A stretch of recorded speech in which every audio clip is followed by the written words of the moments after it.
Në Mitrovic u mbajt ryeza me përfaqësues të institucioneve qendrore, lokale, organizatave jo qeveritare dhe shoqërisë civile, me fokus zhvillimin e turizmit dhe promovimin e potencialeve të shalës së Bajgorës.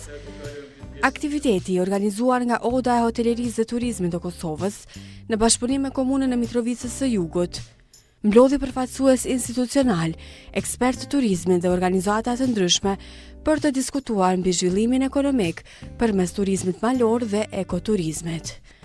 Ne në bashkëpunim me komunën edhe institucionet tjera qendrore po mundohemi që të sensibilizojmë që edhe me tregue jo vetëm Kosovës, rajonit, po edhe ma gjerë që shala Bajgorës një prej regione me potencial mjaft madh turistik.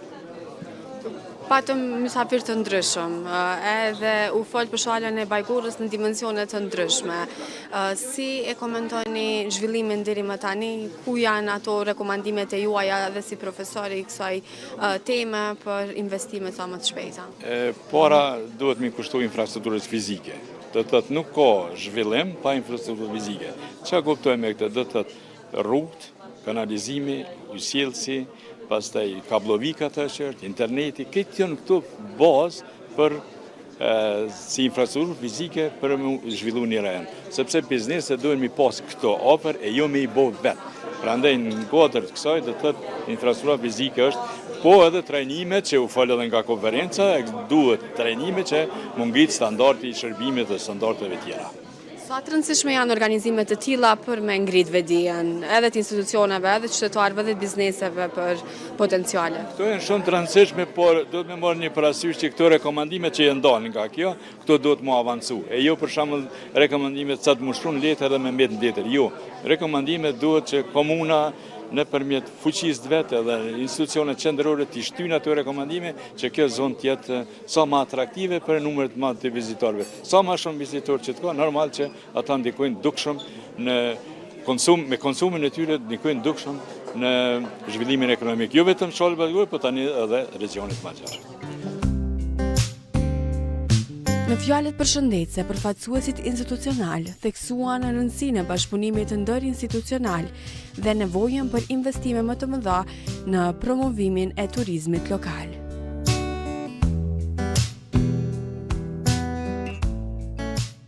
Ne jemi dëshmitar të këto vitet e paslutës, sepse padyshim që këtu ka fillu zhvillimi dhe kjo është një nismë e mbarë, është një shpresë për zhvillimin e kësaj pjese, e që sot ma tash është bërë një prej sektore më të rëndësishme të zhvillimit ekonomik të një komune, mirë po që besa dhe edhe të Kosovës në përgjithësi. Ne tashmë këtu kemi projekte shumë të rëndësishme, të cilat pothuajse me investime milionëshe, të cilat janë investuar dhe kjo është një nismë e mbarë të zhvillimit të rajonit tonë, në veçanti po flas për rajonin e shalës së Bajgorës. Kjo drejtori e turizmit përfshin ekonomi e zhvillime të gjitha, është domethënë se për Mitrovicën, pse na ka bërë ta njohim regionin e Shalës.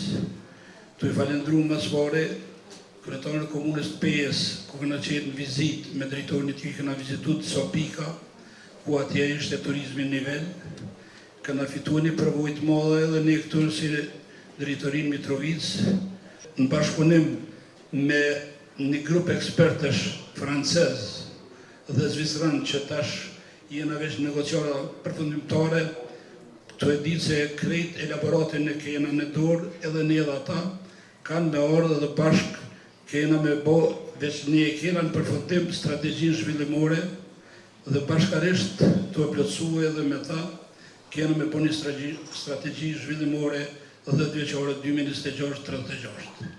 Bashkëpunim ngusht me kolegu Ganer Rostemi, kemi filluar disa përgatitje për investimin të partneritetit publiko-privat në regionin e mërkurshëm shalës Bajgorës.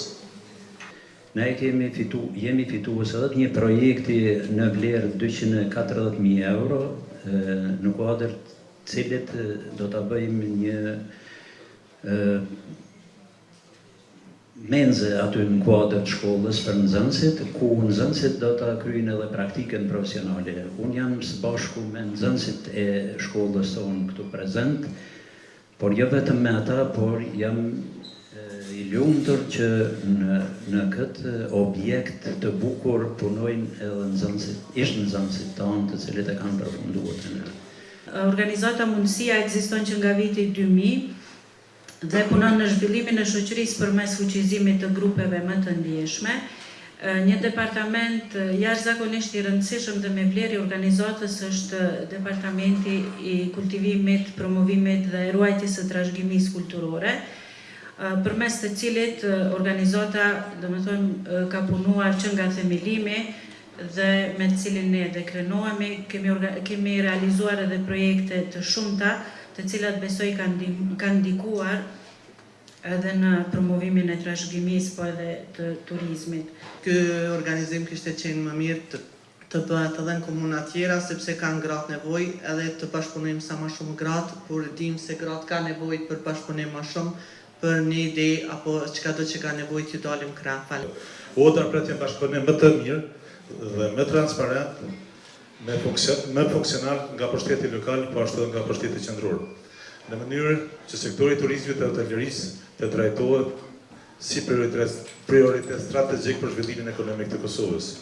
Turizmi dhe kjo tryezë që organizohet sot, e tash disa vite nga ODA e hotelerisë dhe turizmit të Kosovës në shatë të Bajgorës, ka për qëllim mbështetjen e banorëve të kësaj zone, promovimin e vlerave turistike dhe ekonomike, si dhe sensibilizimin e institucioneve që të jenë më aktive dhe më të përkushtuar në investime strategjike në këtë rajon.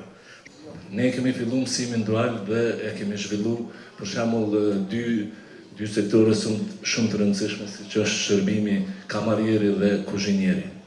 Pas viteve të fundit nuk ka pas të interesuar shumë që kanë shku me kry shkollën për kamarier dhe për kuzhinier, pas që ka filluar mësimi dual në Prishtinë dhe në vende tjera. Në Prishtinë për shembull u konë vitin e parë një klasë kuzhinier, një klasë kamarier, dhe klasën vitin tjetër janë bëmi njëherë 3 klasë kamarier dhe 4 klasë kuzhinier, ku ne si ODI kemi zhvillu dhe i kemi qunë krejt objektet hoteliere për me marrë praktiken. Mësimi dual është e mirë, ku bizneset investojnë dhe paguajnë një meditje modeste për nxënësat që vinë, që është për 10 euro, dhe ata përgatiten edhe, domethënë, edhe bojnë praktiken në vendin e punës, po edhe morin mësimin në shkollë.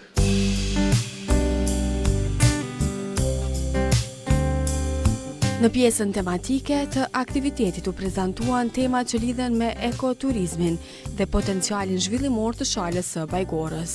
Agroturizmi është një prej sektorëve i cili është me potencialin më të madh për krijimin e vendeve të punës në këtë zonë, për rritjen e të ardhurave në familje dhe për zhvillimin ekonomik dhe social të kësaj zone.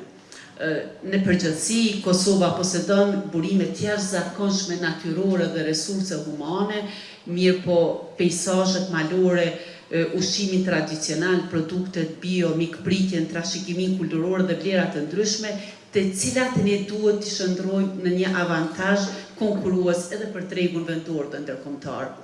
Turizmi krijon punësim në hoteleri, restorane, transport, tregti, guida turistike.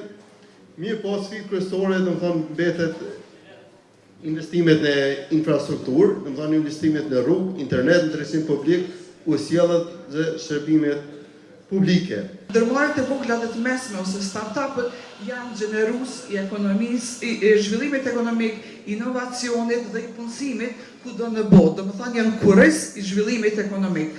Andaj ftoj të gjithë që të kontribuojmë, të krijojmë sinergjitë, që të organizojmë trajnime të ndryshme, të identifikojmë ide, të marrim modele nga Shqipëria, nga vende tjera, edhe të praktikojmë ato në shalën të Bajgorës.